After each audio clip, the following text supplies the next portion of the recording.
Identidad, cultura y el acontecer diario están en La Hora del Museo. Desde ahora, les invitamos a un encuentro cotidiano con nuestra historia. Aquí comienza La Hora del Museo, un programa del Museo Histórico Nacional y Radio USACH 94.5. Bienvenidos, un gusto volver a encontrarnos aquí en el programa. Hoy día vamos a estar hablando de libros, como muchas veces los hacemos aquí en este espacio. Aquí lo tengo en mis manos. Este libro recién salido del horno que se llama Cuestión de Gustos, que es una serie de entrevistas que realiza quien me acompaña aquí en el estudio, Antonella Esteves. Colega, bienvenida Antonella, qué gusto tenerte aquí en el programa. Hola Rocío, muchas gracias por invitarme. Estaba yo contando de Cuestión de Gustos, este libro que decía acaba de salir, donde haces una serie de entrevistas a mujeres destacadas, mujeres escritoras, chilenas, muchas de ellas yo decía como nosotros periodistas, pero bueno, también hay historiadoras, hay de todo. Mujeres que se han dedicado a escribir distintos géneros y desde sus distintas perspectivas. Tú ya has publicado otras cosas, siempre vinculado, al menos lo que yo entiendo, al tema de las mujeres. Entonces, cuéntanos un poquito, antes de irnos al libro, cómo surge tu interés por abordar desde la perspectiva de las mujeres ciertos temas, en este caso aquí, por ejemplo, esta serie de entrevistas con puras mujeres potentes. Sí, yo creo que cuando empecé a ser parte del equipo que creamos y desarrollamos el Festival de Cine de Mujeres, que dirigí durante 11 años, fui mucho más consciente de la importancia de la autoría de mujeres. No solamente de que las mujeres estuvieran representadas en los relatos, en el cine o en la literatura, sino que ellas fueran autoras de esos relatos también. Mi libro anterior es una serie de entrevistas a realizadoras audiovisuales y quedé con una muy buena sensación de esa posibilidad de poder tomar sus voces y transformar entrevistas que en el libro anterior fueron hechas, la mitad de ellas en un contexto académico, presentando las películas, y decidí que podría ser una buena manera de mantener esas voces y esas reflexiones en un libro a partir de, en el caso de Cuestión de Gustos, de un programa que yo hago en Radio Universidad de Chile, que también sale por Chile TV, y que en pandemia tuve un ciclo dedicado solamente a hablar con escritoras. Y como tú dices, me interesaba mucho también que hubiese una diversidad, porque uno de los problemas que tenemos respecto a la producción cultural de las mujeres es que se instala la idea de que las mujeres hacemos ciertas cosas. Es como una idea de una literatura femenina, de una cinematografía femenina que tiene ciertas características, ¿no? Y acá en el libro está muy demostrado que eso es falso, que las mujeres, como los seres humanos, somos muy diversos y diversas, y que la manera, tanto la estética como la ética y detrás de las narraciones son súper diversas también. Bueno, sí, yo últimamente me he estado cuestionando mucho, ¿no? A veces esto tan a lo femenino o si somos todos...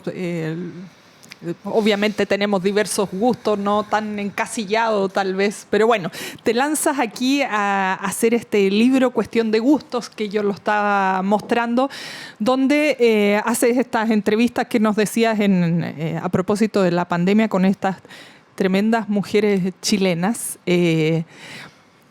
¿Haces alguna lista o empiezan a surgir con el tiempo? ¿Tenías tú ya en mente solo van a ser escritoras o solo escritoras de ciertos años? ¿Cómo organizas este equipo de mujeres que están aquí en el libro? Sí, a mí me interesaba poder demostrar esta diversidad. Entonces me interesaba que hubiese varias generaciones de mujeres.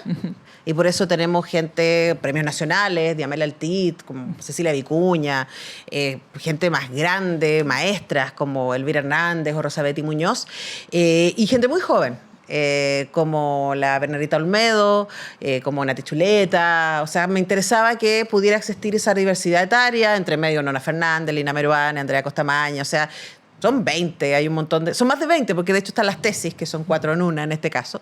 Y entonces era muy interesante poder demostrar esa diversidad y también, como decía, la diversidad de formatos. Está desde la Alematus, periodista, hasta Guada, que hace humor gráfico, y hay poetas, y hay dramaturgas, y hay mujeres que escriben ensayo, y mujeres que escriben novela. Entonces me parecía que era súper importante poder dar cuenta de todo aquello, primero en el ciclo que hicimos para la radio y después en la selección que hicimos para el libro. Estaba leyendo yo, a propósito de esta diversidad, está Cecilia Vicuña también aquí, en este grupo de mujeres. Bueno, hay mucho que conversar. A propósito que mencionabas las tesis, claro, aquí se me escapan un poco porque las tenemos mucho más como activistas, pero bueno, fue toda una explosión combinado con estallido social, pandemia, y las tesis fueron muy potente, ya vimos lo que pasó a nivel mundial. ¿Qué te contaron? Porque obviamente hay que leer el libro, pero ¿qué sacas de esta idea con la que tú partes de mostrar esta diversidad respecto a las tesis? ¿Cómo fue esa experiencia de conversar con ellas? Bueno, hay varias cosas. Primero, las tesis ya tenían 2 libros cuando yo las entrevisté, ahora tienen 3. Publicados. Me parecía muy interesante poder conversar con ellas. Todas estas entrevistas fueron en pandemia, entonces fueron por Zoom. Entonces, además, ellas estaban separadas, excepto las 2 que viven juntas. En ese momento vivían juntas. Y yo creo que una de las cosas que yo más atesoro de esa entrevista con las tesis es que hablamos mucho del humor. Y es que es algo que en general no está asociado a los activismos, ¿no? Entonces, a veces desde los feminismos tenemos que ponernos duras y tenemos que enojarnos y tenemos que levantar ese enojo como una herramienta para movilizar. Pero a veces también está como esta idea de las feministas enojadas, ¿no? Sí, yo creo que está bien instalada esta idea. Y a mí me parecía súper importante, porque yo las conozco, son unas fantásticas, son mujeres brillantes, pero además que tienen un talento y un humor y una complicidad que a mí me parecía que era muy importante levantar también, porque desde los feminismos, por lo menos la manera en que yo lo habito, la pregunta es ¿para qué, no? ¿Para qué levantamos las voces? Y eso tiene que ver con la libertad. Y una libertad muy importante tiene que ver con nuestro goce, en cualquier sentido de nuestro goce. Hablamos harto de eso con las tesis, además de cómo trabajan, ¿cierto? Cómo desarrollan su mirada, cómo pasan de las tesis académicas, bibliográficas con las que trabajan a los performances. Hablamos de todo el proceso, entre otras cosas. A ver, cuéntanos un poquito más de esa última parte, porque como yo digo, si no estás en el mundo de la academia o en tu caso que eres periodista, las entrevistaste, nos quedamos como con lo que salió en la tele, de que hicieron esta performance, muchas mujeres la siguieron no solo en Chile, sino en todo el mundo, pero y ahí nos quedamos. No sabemos todo este background, como tú mencionabas, que son mujeres vinculadas al mundo de la academia, que ya publicaron 3 libros. Nos quedamos solo con ese momento, por así decirlo, y no es solo eso. Bueno, de hecho, ese es un poco el sentido del libro, ¿no? De poder profundizar y servir, que estas entrevistas puedan servir de puente a el ejercicio creativo de este grupo de mujeres. En el caso de las tesis, lo interesante con ellas es que son académicas, son muy jóvenes, pero son académicas, llevan mucho rato investigando y lo que nosotros llegamos a conocer, que fue Un violador en tu camino, es el resultado del trabajo de ellas sobre los escritos de Rita Segato y otras teorías feministas y transformarla en música y performance. Y eso es algo que ellas venían haciendo de antes, tienen un par de performances anteriores y tienen varias después. De hecho, ahora hace poquito presentaron Canciones para cocinar y ellas siempre trabajan desde esa misma lógica, ¿no? A mí me parecía también muy valioso la idea de la polifonía. En ese momento las tesis eran 4, hoy día son 2. ¿Y cómo trabajas de a 4, no? Para poder, de hecho, uno de los libros, Quemar el miedo, de las tesis, está escrito con una voz, pero son las 4. Y es súper interesante el ejercicio que ellas hacen de cruzar experiencias y de que siempre están hablando las 4, ¿no? Y me parece que eso es algo muy poderoso. Cómo encuentras comunión, cómo armonizas, diríamos desde la música también, cómo dialogas para poder ir generando esa voz que en el caso de las tesis además terminó siendo tan representativa de mujeres en todo el mundo. Totalmente, sí. Sacaron esa voz a todas partes y yo creo que resumido, hicieron que se nos erizara la piel del lugar donde fuera, en en cualquier parte, como decía yo, de nuestro planeta. Estaba aquí justamente revisando esta entrevista que tiene una serie de preguntas muy interesantes, donde ellas se sueltan a contar todo esto que yo decía, a veces nos quedamos con el momento, con la performance, con el video de 30 segundos en Instagram, y está súper interesante conocer en profundidad estas tremendas mujeres chilenas. Había mencionado yo antes, siguiendo esta diversidad que hace alusión el nombre también de Cecilia Vicuña. Estamos ya sobre el tiempo. Te invito a que hagamos una pausa y al regreso que nos sigas contando estas experiencias pandémicas, se podría decir. Yo todavía estoy como que no asimilo de todo eso, de ese par de años que vivimos, donde surgieron bastantes cosas maravillosas, a pesar del momento, por ejemplo, estas conversaciones que tuviste. Hacemos la pausa y ya regresamos. Hoy día nos acompaña Antonella Esteves.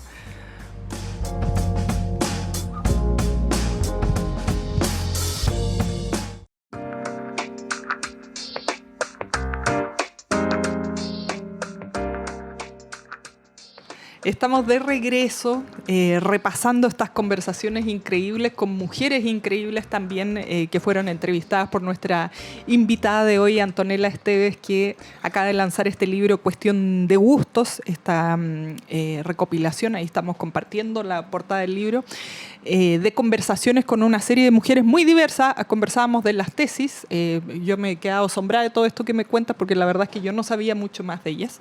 Mencionaba a Cecilia Vicuña, que es una persona que yo no la conozco en persona, obviamente, pero me encanta. Lo que yo entiendo es cómo ella ve el mundo. ¿Cómo fue también esta conversación con ella? Bueno, cada una de estas entrevistas también son el resultado de mi propia curiosidad. Yo soy mi editora en la radio también. Entonces, yo escojo con quién quiero hablar y también, en la mayoría de los casos, lo hago a partir de la obra, ¿no? Este es un libro de escritoras, por supuesto que con Cecilia Vicuña y con las tesis. Por ejemplo, también hablamos de performance, en el caso de Cecilia Vicuña también hablamos de artes plásticas, pero sobre todo en esta conversación hablamos mucho de poesía. Y yo le confesaba a Cecilia Vicuña que yo no soy muy buena lectora de poesía, que es un tipo de formato que a mí me cuesta, ¿no? Y fue increíble para mí conversar con ella. Yo, de verdad, no sé si todavía te pasó, Rocío, pero hay entrevistas que uno tiene la posibilidad de hacer que a uno de verdad la transforman como persona. Por supuesto. Y yo siento que esa fue una entrevista que para mí fue absolutamente transformadora en mi capacidad de entender cosas. Cecilia Vicuña es una maestra, lleva más de 50 años haciendo arte y haciendo poesía. Yo estudié mucho para esa entrevista, como para todo, pero en el caso de, claro, cuando vaya a entrevistar a alguien así, tiene mucho material para investigarla.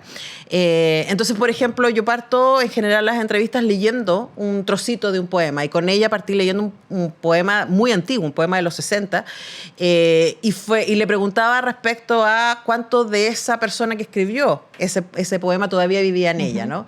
Y de ahí empezamos a hablar entonces de cómo la poesía te transforma. Ella me explicaba, fue muy amorosa además, porque me decía que era muy normal lo que a mí me pasaba, porque nosotros vivimos en un mundo que fantasea la idea de progresión, ¿no? Entonces la literatura, el ensayo, funciona con esta idea de progresión. En cambio, me decía ella que la poesía es circular, que la poesía nos invita a detenernos. Claro, va a otro ritmo. Pero es otra cosa, y para mí fue muy revelador pensarlo de esa manera, ¿no? Decir, claro, cuando uno lee poesía tiene que hacer un acto de rebeldía contra el tiempo, ni más ni menos, con este tiempo productivista en el que habitamos. Entonces es muy fascinante, y desde ahí nunca más leí poesía igual, después de esa conversación, porque entendí que era un gesto rebelde frente al sistema neoliberal, ni más ni menos, ¿no? Decir, me detengo, pienso, me doy una vuelta, ¿no? Y dejo que esta idea del pensamiento y la palabra circular vayan y vuelvan. Y otra cosa además que fue muy fascinante en la conversación con Cecilia Vicuña, también tiene que ver con su investigación profunda de lo indígena, ¿no? De las primeras naciones, y también es poder conversar con ella respecto a eso, a sus inspiraciones, a sus orígenes, a en qué momento ella se descubre mestiza, ya habla de eso en algunos de sus libros, fue realmente súper fascinante. Entonces, de verdad, también me pasó eso un poco, ¿no? Es como, la entrevista está en YouTube si las quieren ver, tal como las hicimos en Zoom, ¿Cómo etcétera. la encuentran en YouTube? Ponen Cuestión de Gustos. Con el mismo nombre del libro. Exactamente, porque además Cuestión de Gusto es un programa que lleva muchas temporadas. Esta fue una temporada de Cuestión de Gusto. Entonces ponen Cuestión de Gusto Cecilia Vicuña y les va a aparecer. pero pueden poner cuestión de gusto Carlos Cabezas y les va a aparecer, o Elisa Loncón, que es de esta temporada, también les va a aparecer. Ha sido muy diverso. Este ciclo en particular estuvo solo dedicado a escritoras y mujeres. Bueno, Cecilia Vicuña, además que hace no mucho, ya me perdí en el tiempo, pero hace no mucho estuvo con esa tremenda exposición en el Museo de Bellas Artes, donde había parte de lo que ella ha escrito. Y bueno, todo lo que hace es un poema, es a otro ritmo, es una sutileza. Fue increíble poder tener eso ahí. Además, de entrada uno se encontraba con estos telas, lanas teñidas. Bueno, había mucho que conversar ahí al respecto y me pareció increíble que hubiéramos tenido la oportunidad de acercarnos así a la obra de ella, tú más todavía pudiendo conversar con ella. Tengo aquí abierta la página con una colega, decía yo, periodista, pero sobre todo escritora, que es Alejandra Costamaña, que siento yo se mantiene un poco más bajo perfil, por así decirlo, pero una mujer fascinante también. Sí, sí. Yo creo que una cosa que también me gustó es que hay una generación de escritoras que salieron más o menos todas juntas, ¿no? Lale Costamaña, Nona Fernández, Lina Meruane y Andrea Jeftanovich. Están las 4 ahí. Y también me pareció importante ponerlas a las 4 para mostrar sus diferencias, de alguna manera. Porque una cosa que en general se hace, y nosotras también las periodistas de repente caemos en eso, es como categorizar. Y categorizar nos sirve para poder acercarnos, ¿no? Pero también limita la categoría. Y yo creo que en este caso fue súper interesante poder tener conversaciones profundas con cada una de ellas y poder ir diferenciando sus tonos, sus modos, sus intereses. Son súper distintos los libros de ellas 4 y con la Ale Costamaña hablamos mucho de, especialmente ahí se había reeditado hace poco un libro de crónicas de ella, de crónicas donde están incluidas entrevistas o no, pero también están cruzadas por la experiencia de esas conversaciones, y fue bien fascinante, además de hablar de su trabajo de ficción y del trabajo académico que hace. Había un montón que cortar ahí además. Bueno, además tú las ponías con estas otras mujeres que es como una camada de escritoras mencionadas, por ejemplo, algunas ahí como la Nona Fernández. Bueno, también ella pasa al mundo de la dramaturgia, es muy reconocida sus obras. Hace algunos meses cuando fue Teatro 1000 siempre está por ahí presente. ¿Qué pasa ahí también con el mundo del teatro? Porque todas estas mujeres son como multifacéticas. Sí. Es algo que en general hacemos las mujeres, ¿no? Trabajamos a varios niveles. La Nona es una persona tremendamente generosa. De hecho, ella presentó el libro junto a Juan Pablo Sutherland en la presentación, la primera presentación que tuvimos en Sala Máster. Se vienen varias más a lo largo de este semestre. Y claro, y lo interesante con la Nona, que de alguna manera también, por eso la invitamos a presentar el libro, y con varias de ellas, pero probablemente con la Nona más que con otra, la he entrevistado muchas veces, pero muchas veces, como escritora, como dramaturga, como actriz. Entonces, como es muy bonito, y seguramente ya te ha pasado, Rocío, cuando uno va desarrollando una relación con un otro en este caso que yo admiro profundamente, a partir de muchos años, ¿no? Y de hecho un poco el ejercicio de la entrevista también fue como una foto de esa relación, de esa conversación. Yo entrevisté a la Nona muchas veces antes, he entrevistado a la Nona muchas veces después, como a la mayoría de ellas, porque sacaron otro libro, o en el caso de ella por una obra de teatro, etc. Entonces ya hay ciertas complicidades y ciertos códigos, además que yo he leído todo lo que ha publicado la Nona, porque soy súper fan. Entonces, claro, uno puede, y es un poco lo que hacemos en estas conversaciones, uno puede hablar de la obra, ¿no? No solamente del último libro o de la última obra de teatro, sino de la autoría. Y yo en la introducción hablo de eso, como mi primer acercamiento a la crítica o al ensayo tuvo que ver con escribir sobre cine. Mi formación viene de ahí, entonces en cine hablamos de autoría cuando hay una estética y hay un contenido que se repite a lo largo de la obra. Y en el caso de estas escritoras eso lo podríamos ver. Entonces la Nona, por ejemplo, trabaja continuamente la memoria. pero escribe fragmentado.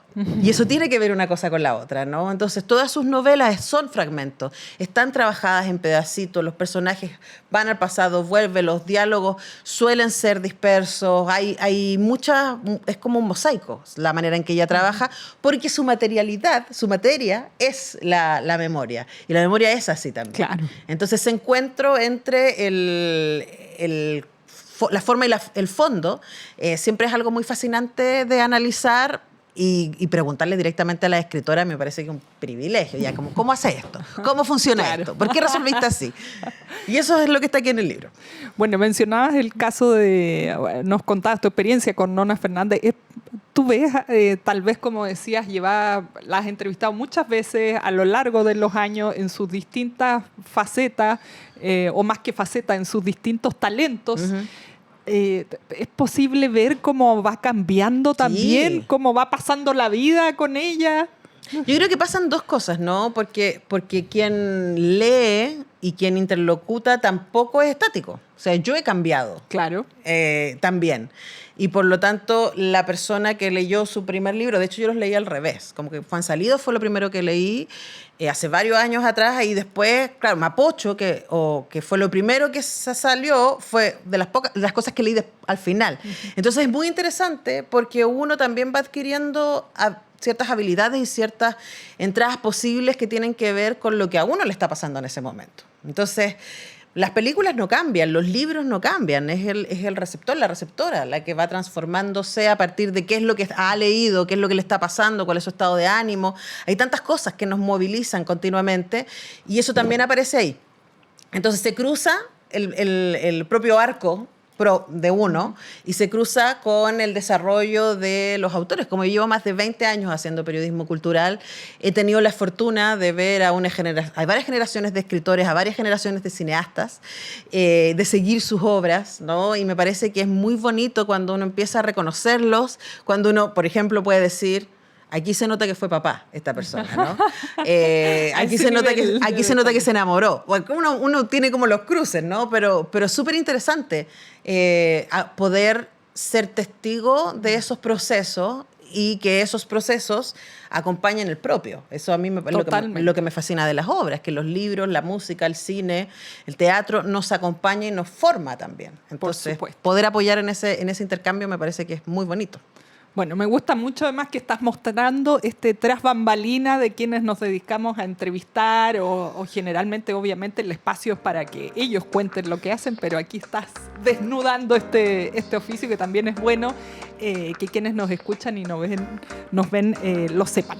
Te invito a que hagamos una pausa, Antonella, y ya volvemos para seguir conversando de este libro Cuestión de Gustos.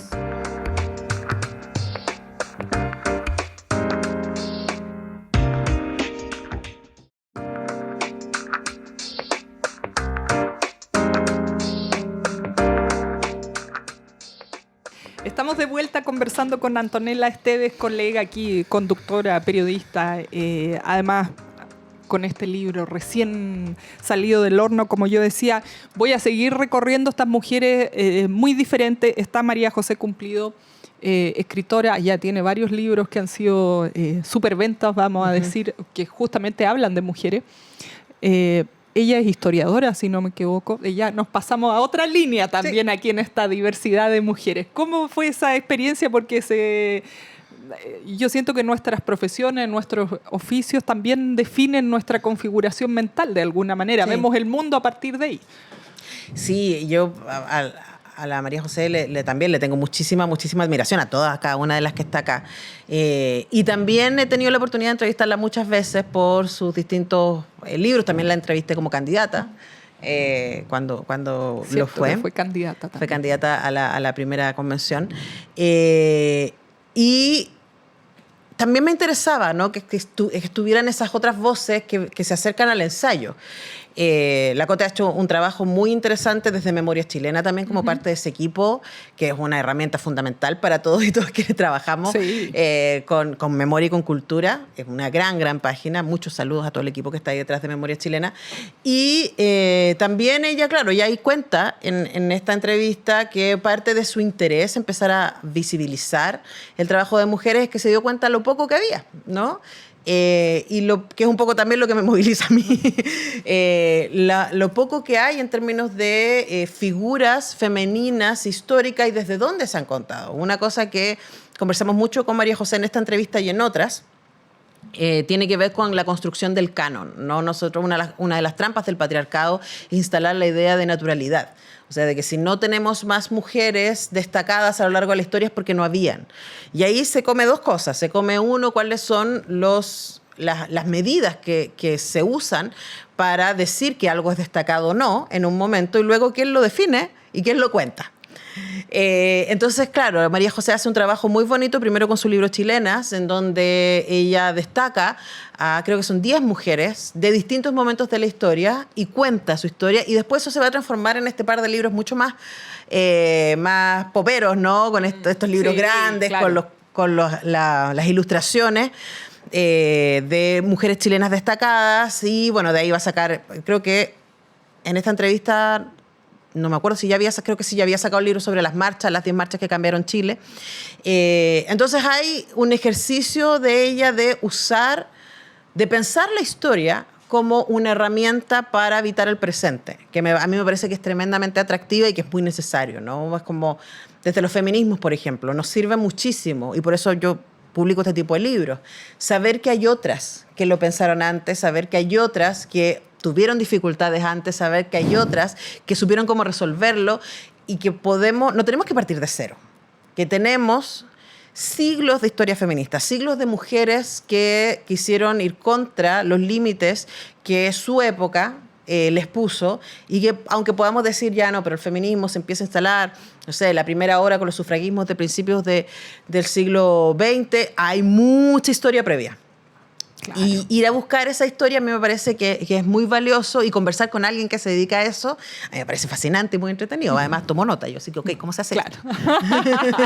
Sí, ¿no? Uno toma nota y hay apunta libros, qué sé yo, uno se va con harta tarea para la casa, sí. Yo creo. Ya me imagino tú entrevistando a estas mujeres increíbles, como que uno se queda así, entra a otros mundos, te abren las puertas de sus propios mundos. Y ese es el privilegio de poder hacer este trabajo. Saltándonos del pasado a lo que ocurre hoy, está también aquí Alejandra Matus, periodista súper conocida por sus investigaciones, por poner sobre la mesa eso que todos los demás quieren mantener ahí en la oscuridad. ¿Cómo fue la experiencia con ella? Porque hemos conversado, no sé, de mujeres que son artistas, que se han dedicado a la escritura o a la poesía, historiadora, en el área de la dramaturgia. Son áreas que pueden vincularse más a la ficción o más a la inspiración o al lado artístico. En el caso de Alejandra Matus, es periodista y siempre se ha mantenido ahí indagando, como yo decía, eso que se quiere mantener oculto. Es otra mirada. Sí, bueno, habría que decir que yo volví a entrevistar a la Ale Matus en la temporada que salió este año de Cuestión de Gusto. La entrevista la tenemos que haber hecho como en diciembre. Y ahí ya había estrenado como dramaturga con la obra El asilo contra la opresión, que es una fábula, es una comedia paródica que se estrenó en el contexto de los 50 años, que fue bastante polémica. Entonces, lo traigo porque es interesante, de nuevo, la entrevista como un momento, ¿no? Claro. Entonces, en la última entrevista que hice con Lale hablamos de eso. Ya hablamos de otras cosas, de sus gustos, porque el énfasis del cuestión de gustos de la última temporada tuvo que ver con entrevistar a gente que no son reconocidos artistas, sino que son conocidos por otras facetas. Entonces entrevisté muchos colegas.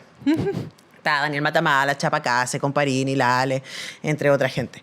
En también está cruzado por el contexto, porque la entrevista con Lale estaba viviendo en Nueva York, estaba haciendo un máster en escritura en NYU, y desde allá, no sé si tú te acuerdas, Rocío, que ella empezó a través de Twitter, a cuestionar la manera en que se estaban entregando las cifras del Ministerio de Salud de los muertos y contagiados COVID en pandemia. Y fue muy power, porque ella en ese momento no estaba trabajando en ningún medio de comunicación. Ella hizo lo que se define periodismo independiente, absolutamente fuera de los medios, y ella simplemente empezó a buscar la información, a comparar notas, y empezó a hacer denuncias. Y estas denuncias fueron muy importantes. Entonces hablamos mucho sobre eso en esta entrevista. Hablamos mucho sobre qué entendemos por periodismo independiente. En Chile sabemos, y tú y yo tenemos la fortuna de que estamos asociadas a medios universitarios y que por lo tanto tienen una vocación pública, que es la razón por la que yo trabajo en Radio Universidad de Chile hace más de 20 años. Pero la mayoría de los medios de comunicación, y por eso es tan raro un espacio como esto, están entregados al mercado y al interés a la agenda de los dueños de los medios de comunicación. Y eso es algo que vamos a analizar profundamente con Alejandra Matús en esa conversación, de cuánto del periodismo de hoy está cruzado por el neoliberalismo, ni más ni menos, ¿no? Y cómo eso define la información que recibimos y, por lo tanto, las decisiones que tomamos. Es muy, muy interesante, ¿no? Cuando empezamos a analizarlo así con alguien, además, que le ha dado tantas vueltas y que tiene tanta experiencia como la Lemato. Totalmente, ya sabe ahí, lo huele, ¿no? ¿Qué es lo que se está queriendo ocultar? Y bueno, todos estos datos, ese trabajo que ella hizo, yo me lo preguntaba, de ciertas cosas que uno cree, ¿no? Esto no me cuadra o no puede ser tan así. Bueno, esa tendencia de la mayoría de los medios de comunicación de poner todo peor de lo que es y de alarmar a las personas. Bueno, hoy día lo vemos con el tema de la eterna delincuencia, que si uno, la verdad es que si se sienta a ver tele, termina enfermo, yo creo. Sí. O sea, directo al hospital, al psiquiátrico. Y eso, o sea, Naomi Klein lo viene diciendo hace décadas. O sea, la lógica del shock, ¿no? Y de mantenernos asustados para poder entregar libertad a cambio de seguridad es un viejo truco. Y bueno, de eso y otras cosas hablamos con la Ale Matús ahí en esa conversación. Bueno, qué diversidad, y además que son, a pesar, como tú decías, de conversaciones que se mantienen en la pandemia con todo lo que eso conllevó, conversaciones online, etcétera, son temas que no pasan y que están ahí y que siguen estando vigentes y nos siguen removiendo no solo la conversación con Alejandra Matús, sino todos los otros temas que conversas con estas mujeres. Hagamos una pausa, Antonella, para volver con el último bloque del programa de hoy.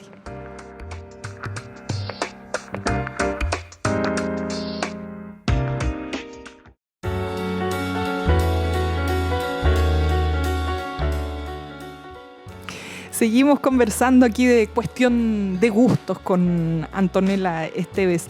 Antonella, bueno, todas estas mujeres increíbles, ¿hay algo que pueda sacar el limpio de todo esto o es diverso así como los gustos que tenemos, como esta cuestión de gustos que no se puede tener uno solo, sino que cada persona con su maravilla interna no nos permite como sacar algo en limpio, o sí se puede? ¿Hay algún espíritu de la época, por así decirlo, que se representa en estas mujeres? A ver, yo creo que lo puedo dividir la respuesta en dos lados, ¿no? Uno que tiene que ver respecto a ellas. Una pregunta, cada entrevista es distinta. Al igual que tú, yo me interesa más la conversación que la pregunta-respuesta. Creo que ahí aparecen cosas muy bonitas. Entonces yo estudio mucho para luego olvidarme de todo lo que estudié y estar presente ahí en la conversación y más bien ir respondiendo, ¿no? a este baile que es una conversación. Entonces, claro, hay ciertas preguntas que son detonantes, como ¿por qué escribir?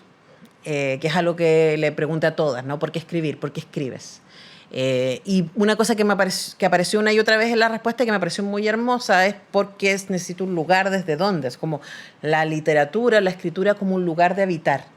Y como un lugar posible, como un refugio, ¿no? Y eso me pareció que es muy hermoso.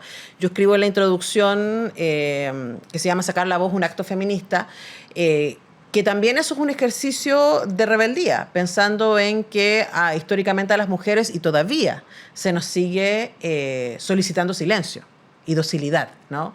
Se nos sigue todavía las mujeres, a pesar de todo lo avanzado, todavía constantemente estamos sometidas, si se entalaron palabras como mansplaining, ¿cierto? Y otras, tiene que ver con que constantemente las mujeres se nos limitan nuestra propia voz y nuestra capacidad de pensar y de decidir y de decir. Y eso yo creo que es muy poderoso en este grupo, ¿no? Son todas estas mujeres muy distintas, de distintas generaciones, que tienen distintas historias de vida, y todas ellas fueron capaces de sacar la voz y llegar a publicar uno o varios libros. Y me parece que ese ejercicio es muy interesante y las razones que dan para eso son súper diversas, pero hay algunas en donde se cruzan, ¿no? Que tiene que ver con la urgencia de encontrarse un lugar. Y otra cosa que me pareció muy bonita y que tiene más que ver con la época también es el ejercicio de la entrevista, ¿no? Tú y yo hacemos entrevistas cotidianamente, lo que a mí me parece que es una fortuna, porque yo siempre digo, es como mi pega es hablar con gente más inteligente que yo. Y eso es, por supuesto, fascinante y uno aprende todos los días en este trabajo maravilloso que es el periodismo, pero también es un poco efímero, ¿no? Especialmente cuando hacemos radio. Que es lo que yo hago. Luego cada una de las entrevistas quedan en YouTube, son accesibles, pero son efímeras en términos de que hay un momento. Y este momento en donde se hicieron estas entrevistas es un momento bien particular, porque es 2021 y por lo tanto estamos en pandemia, estamos en casi todas las entrevistas se hicieron así como en el confinamiento más profundo. Lo que también permitía... Interesante estado en el que exactamente, estábamos cada uno. Lo que nos permitió pensar, ¿no? Nos permitió detenernos, nos permitió darnos aire. Teníamos mucho miedo, sin duda, y mucha incertidumbre. Pero también recordemos de dónde veníamos antes. O sea, veníamos del profundo, hermoso y terrible octubrismo, que yo siento que es un término que hay que rescatar. Y claro, vivimos, y yo a varias de ellas las entrevisté en esos momentos, ¿no? De cuál era el rol del feminismo, cuál era el rol de la literatura. Hablé con las tesis, hablé con la Nona y con otras en pleno octubre, noviembre del 19. Y acá hablamos mucho de eso también. Hablamos de la revuelta, hablamos de la movilización y estábamos, que en la mayoría de las entrevistas, en el primer proceso constituyente. Entonces también hablamos de la posibilidad de soñar, ¿no? Y la posibilidad de escribir un país juntos y juntas. Y eso es un poquito agridulce leerlo, ¿no? De hecho, estas entrevistas fueron editadas por mí, fueron editadas por los editores de La Pollera y también fueron editadas por cada una de las autoras. O sea, mi compromiso, porque además son sus voces, fue cuando yo ya tenía las entrevistas editadas, se las mandé a cada una para que las revisaran, hicieran los ajustes, vieran qué cosas les interesaba, qué cosas no querían que salieran, qué les parecía que quedaba bien y quedaba mal. En general, me dieron poca mano, pero sí, varias de ellas me escribieron de vuelta, tipo, qué loco lo que estábamos pensando, ¿no? Y me parece que es súper necesario dejar huella de que en algún momento, aunque no nos sintamos así hoy día, en algún momento tuvimos mucha esperanza, en algún momento trabajamos por esa posibilidad, en algún momento fuimos hacia allá. Y aunque ahora nos sintamos decepcionados, algunos de nosotros, y un poco como golpeados, no siempre nos vamos a sentir como nos sentimos ahora tampoco. Y eso me parece que es poderoso instalarlo y dejar la imagen. Así nos sentíamos el 2021 y ahora nos sentimos así, pero dejamos el referente. De nuevo, no partimos de cero. Y eso también me parece que es un ejercicio útil y poderoso. Me quedo pensando yo en esto de la memoria y del dejar huella. Me parece fundamental porque uno se deja llevar por el día a día y de pronto no sabes por qué estamos aquí, por qué no pasaron las cosas que supuestamente iban a pasar. Y qué estábamos pensando. A mí, como yo decía hace un rato, la pandemia a mí todavía me cuesta como asimilarla, como que es una nebulosa, no sé, como cuando uno sufre algo que no quiere como acordarse mucho, lo deja ahí trauma. Claro, medio perdido. Sí. Pero también yo siento que salieron cosas hermosas de ahí. Sí, justo a mí me ha tocado, probablemente a ti también, hacer muchas entrevistas en los últimos meses de obras. De hecho, justo esta mañana hice una entrevista sobre una novela pandémica, ¿no? Y están empezando a salir también las obras que se crearon y se pensaron en ese contexto, porque efectivamente es un momento traumático, es un momento doloroso, es un momento, además, que vimos cosas muy horribles, además la revuelta y la pandemia, las dos cosas. Pero también yo siento que pasaron cosas bien extraordinarias en ese momento, ¿no? Entonces creo que es interesante no perderlas de vista. Creo que es muy mal negocio borrón y cuenta nueva todas las veces. Además de que es muy desgastante, ¿no? Y absolutamente innecesario. Hay que aprender de lo que hemos sido. Y para eso hay que tener a la vista lo que hemos sido. Voy a quedarme con esto en mente y ustedes también, para que le sigan dando vuelta y no hagamos todo el rato. Es agotador esto del borrón y cuenta nueva. Sí. Y también está el otro lado, que es sentir que todo el rato estamos inventando algo que nunca nadie lo había pensado ni se le había ocurrido. Nadie inventa el agua tibia, siempre hay personas que lo estuvieron pensando Sí. antes que nosotros, son precursores. Y además hay un riesgo ahí también, porque lo que yo siento que ha pasado respecto, por ejemplo, a la revuelta, es que se ha instalado esta falacia de que la revuelta solo fue violencia, solo fue el extremo. Total. Y tenemos datos, o sea, nosotros estábamos ahí, estábamos en las calles. No estoy diciendo que esas cosas no pasaron, sí pasaron, pero no fueron las únicas cosas que pasaron, Así ¿no? Entonces también es importante tener nuestra propia historia a mano para poder debatirla y para poder defenderla. Y cuando alguien viene y dice, no, pero todo lo que pasó, todo el octubrismo fue... Y es como, a ver, no.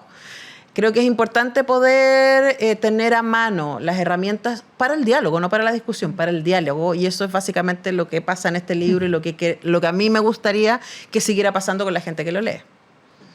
Bueno, esta cuestión de gustos que yo decía se publicó hace poquito.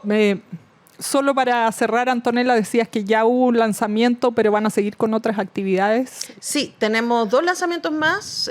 Uno el 13 de abril. A las 6 de la tarde en el Paseo Bulnes va a ser el remate de libros, que es un gran panorama para quienes amamos los libros entre 4 y 10 lucas, de verdad, es increíble. Ahí vamos a estar. Y a las 6 de la tarde voy a estar presentando el libro, de hecho con alguien que era de esta casa también, con la Muriel Rivero y la Conia Churra. Claro. Y el 25 tenemos otra presentación en Inquieta Librería, y ahí va a estar la Cote Cumplido acompañándome a hablar de este libro. Así que tenemos varias cosas que se están armando. Buenísimo. Entonces ahí para que te sigan en las redes sociales, La Pollera, que es la casa editorial de este libro, ahí para que sigan estas actividades de estos lanzamientos que están por venir todavía. Antonella, gracias por conversar. Un placer como todo esta experiencia que tú ya nos has compartido y como sabes que es siempre conversar. Bueno, muchísimas gracias, Rocío, por la invitación y gracias a toda la gente que nos escucha y nos ve. Gracias, Antonella. Nos despedimos por hoy. Nos volvemos a encontrar en la siguiente emisión de La Hora del Museo.